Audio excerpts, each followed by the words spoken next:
بسم اللہ الرحمن الرحیم۔ آج میں حاضر ہوں ایک نئی ویڈیو کے ساتھ۔ آخر گھر کا حصار کیسے کیا جائے؟ دیکھیں، ایک حصار ہوتا ہے جسم کا جو کہ انسان اپنی حفاظت کے لیے کیا کرتا ہے، اور ایک حصار ہوتا ہے گھر کا جو کہ گھر کی حفاظت کے لیے کیا جاتا ہے۔ اکثر لوگ عمومی طور پر تب کرتے ہیں جب وہ گھر سے باہر جا رہے ہوتے ہیں، اور اکثر لوگ تب کرتے ہیں جب وہ گھر میں رات کو سونے کے لیے جاتے ہیں، تو وہ اللہ تعالیٰ کی امان میں کرنے کے لیے گھر کو حصار کرتے ہیں۔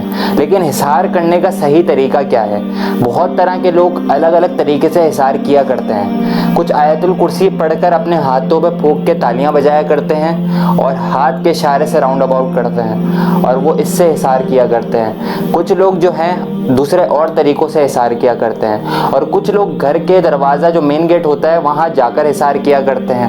لیکن اصل جو طریقہ ہے، صحیح طریقہ جو ہے حصار کرنے کا، جس سے آپ کے گھر کی پراپر طریقے سے سیکیورٹی ہو جائے گی روحانی، اس کو طریقہ کار کرنے کا یہ ہے کہ گھر کے سینٹر میں کھڑے ہو کے حصار کیا جائے۔ حصار کرنے کا طریقہ یہ ہوتا ہے کہ اگر آپ گھر سے کہیں جا رہے ہوں، یا آپ رات کو سونے سے پہلے گھر کا حصار کر رہے ہوں، اللہ تعالیٰ کی امان چاہ رہے ہوں کہ ہمارے گھر پہ امن و سلامتی رہے، اور اللہ تعالیٰ کی غائبانہ مخلوق یعنی کہ فرشتے گھر کی حفاظت کریں، تو اس کا بہترین طریقہ یہ ہے کہ گھر کے سینٹر میں آپ کھڑے ہو جائیں۔ گھر کے سینٹر میں کھڑے ہو کے آیت الکرسی کی تلاوت کریں۔ آیت الکرسی کی تلاوت کرنے کے بعد آپ پڑھیں یا حفیظو یا حفیظو یا حفیظو، مطلب ایک مرتبہ آیت الکرسی پڑھی جائے گی اور 3 مرتبہ پڑھا جائے گا یا حفیظو یا حفیظو یا حفیظو۔ اب یہ جو یا حفیظو کا وظیفہ ہے، نہ یہ تالیاں بجا کے پھونکنا ہے، نہ یہ کوئی جو ہے راؤنڈ اباؤٹ کرنا ہے۔ یہ کرنا یہ ہے کہ اپنی شہادت کی انگلی پہ سب سے پہلے جو آپ نے آیت الکرسی پڑھی تھی وہ پھونک لینی ہے۔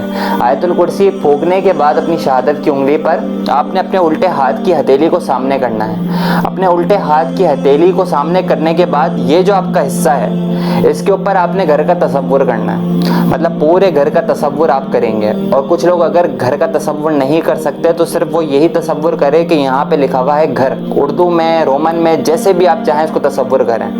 اور اس کے علاوہ اگر آپ چاہیں تو پھر اس کو جو ہے گھر کا تصور کریں، کیونکہ انسان نے اپنے پورے گھر کا نقشہ دیکھا ہوا ہوتا ہے، اس کو پتہ ہے کہ میرا گھر کیسا دکھتا ہے، تو وہ اپنے گھر کا تصور اپنی ہتھیلی کے اوپر کرے۔ آنکھیں بند کر کے کرے، چاہے وہ آنکھیں کھول کے کرے، وہ اس کی مرضی ہے۔ جو سیدھے ہاتھ کی شہادت کی انگلی پہ جو اس نے آیت الکرسی پھونکی تھی، وہ پھونکنے کے بعد الٹے ہاتھ کی ہتھیلی پر، ہتھیلی کے اوپر گھر کا تصور کرنے کے بعد یہ والی انگلی سے یا حفیظو یا حفیظو یا حفیظو 3 مرتبہ پڑھتے ہوئے 3 مرتبہ راؤنڈ اباؤٹ اپنے الٹے ہاتھ کی ہتھیلی پہ ایسے راؤنڈ اباؤٹ کرنا ہے۔ ایسے گول گول جب اس کو آپ گھمائیں گے، اس کو ایسے کر کے 3 مرتبہ، اور بولیں گے یا حفیظو یا حفیظو یا حفیظو۔ ایک بار پھر ریمائنڈر کرا رہا ہوں، گھر کے سینٹر میں کھڑے ہو کے عمل کیا جائے گا۔ 1 مرتبہ آیت الکرسی پڑھیں گے، اپنے سیدھے ہاتھ کی شہادت کی انگلی پہ دم کریں گے، الٹے ہاتھ کو سامنے رکھیں گے اور ہاتھ کی ہتھیلی کے اوپر گھر کا تصور کریں گے۔ گھر کا تصور کرنے کے بعد شہادت والی انگلی سے اس کے اوپر گول گول گھمائیں گے اس گھر کے طرف میں جو آپ نے تصور کیا ہے، اور گھماتے وقت پڑھیں گے یا حفیظو یا حفیظو یا حفیظو۔ اس طریقے سے آپ کا مکمل طور پہ گھر کا حصار ہو جائے گا۔ لیکن ہمیشہ یاد رکھیں کہ حصار صرف قرآنی آیتوں تک نہیں ہوتا، اللہ تعالیٰ سے دعا بھی مانگی جانی چاہیے، پھر جا کے آپ کی پاور پکی ہوتی ہے۔ اکثر کیا کرتے ہیں لوگ، صرف حصار کر کے چھوڑ دیتے ہیں لیکن دعا نہیں مانگتے۔ اللہ تعالیٰ سے مدد کے لیے دعا بہت ضروری ہے، تو ہمیشہ یاد رکھیں جب بھی حصار آپ کا پورا ہو جائے اس طریقے سے، پھر آپ ہاتھ اٹھا کے دعا کریں اللہ پاک سے اپنے اس مقصد کے لیے جس کے لیے آپ نے حصار کیا۔ جب تک آپ وہ دعا نہیں کریں گے تب تک آپ کا حصار پکا نہیں ہوگا۔ حصار ہو تو جائے گا لیکن پختگی تب آئے گی جب آپ اللہ تعالیٰ سے براہ راست اس حصار کو کرنے کے بعد اللہ تعالیٰ سے فرمائیں گے اللہ تو بہترین کارساز ہے، اس گھر کی حفاظت فرما۔ تو اس طریقے سے آپ کے گھر کا حصار ہو جائے گا۔ اسی طریقے سے بیٹھے بیٹھے آپ دوسروں کے گھروں کا بھی حصار کر سکتے ہیں، یہاں تک کہ دوسرے لوگوں کا بھی حصار کر سکتے ہیں۔ فار ایگزامپل کہ گھر سے کوئی باہر چلا گیا، اب آپ لوگ کو ڈاؤٹ ہے کہ شک ہے کوئی، مطلب شاید اس نے حصار نہیں کیا یا اس کے ساتھ کوئی حادثانہ طور پر مسئلہ پیش نہ آ جائے، تو اس بندے کا حصار کرنے کے لیے بھی یہی طریقہ ہوگا۔ 1 مرتبہ آیت الکرسی پڑھ کے اپنے سیدھے ہاتھ کی شہادت کی انگلی پہ دم کیا جائے گا، اور الٹے ہاتھ کی ہتھیلی کے اوپر اس شخص کا تصور کریں گے جس کو حصار کرنا ہے، اس کے چہرے کا تصور، اس کے پورے پیٹرن جو انسان کا جو پورا جسم ہے اس کا ہتھیلی کے اوپر جو ہے تصور کرنے کے بعد آپ اس کے اوپر راؤنڈ اباؤٹ گھمائیں گے اور کہیں گے یا حفیظو یا حفیظو یا حفیظو۔ انشاءاللہ اس شخص کا وہیں پر ہی حصار ہو جائے جائے گا۔ اللہ تعالیٰ بہترین کارساز ہے، سننے والا ہے، جاننے والا ہے، ہر چیز پر قدرت رکھتا ہے۔ قرآن اتنا بڑا معجزہ ہے، سراپا نور ہے اور بہترین ہدایت کا راستہ ہے۔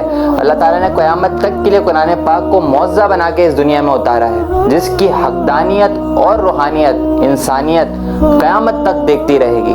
یہ میں ہمیشہ بولتا چلا آتا ہوں۔ اسی طریقے سے کسی اور کے گھر کے لیے بھی اگر آپ حصار کرنا چاہتے ہیں تو گھر اپنے وہیں اسی جگہ بیٹھے بیٹھے دوسرے کے گھر کا بھی اسی طریقے سے حصار کیا جا سکتا ہے کہ اس کے گھر کا نقشہ آپ کے ذہن میں ہو اور آپ اس طریقے سے جو ہے آپ اس کو راؤنڈ اباؤٹ گھما کے حصار کر دیں، تو اس طریقے سے بھی اس کا حصار ہو جائے گا۔ لیکن دعا باشرط ہے کہ اینڈ میں آخری میں آپ نے دعا کرنی ہے۔ اگر کسی اور کے لیے حصار کر رہے ہیں تو اس کے لیے دعا کریں، اگر اپنے گھر کے لیے کر رہے ہیں تو اپنے گھر کے لیے دعا کریں۔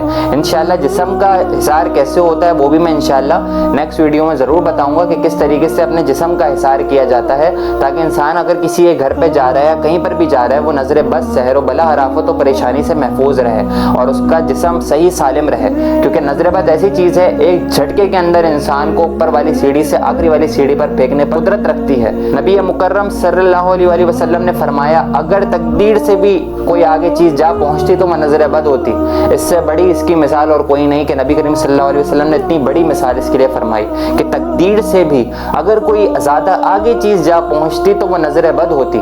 تو انسان کو نظر بد کہیں پر بھی کیسے بھی لگ سکتی ہے، تو انسان کا خود کا حصار ہونا بھی بہت ضروری ہے۔ انشاءاللہ وہ بھی کرنا میں آپ لوگوں کو سکھا دوں گا۔ میرے علم سے، قول سے، فعل سے جو کچھ بھی ہو سکا میں نے آپ لوگوں تک پہنچانے کی کوشش کری۔ اب آپ لوگوں کا کام ہے ان باتوں کو دوسروں تک پہنچانا۔ کسی قسم کا بھی استخارہ معلوم کرنا چاہتے ہیں تو ہماری روحانی چینل کے آفیشیل واٹس ایپ نمبر پہ جا کے آپ استخارہ معلوم کر سکتے ہیں۔ دعاؤں میں نام شامل کرانے کے لیے ملک و شہر کے نام کے ساتھ کمنٹ سیکشن میں جا کے اپنا نام لکھیے، روحانی ماہانہ محفل کے اندر آپ کے دعاؤں میں نام شامل کرا لیا جائے گا۔ دعاؤں میں مجھے اور میری ٹیم کو یاد رکھیے گا۔ آپ کا روحانی بھائی محمد فائز شیخ مصطفی۔ السلام علیکم ورحمۃ اللہ۔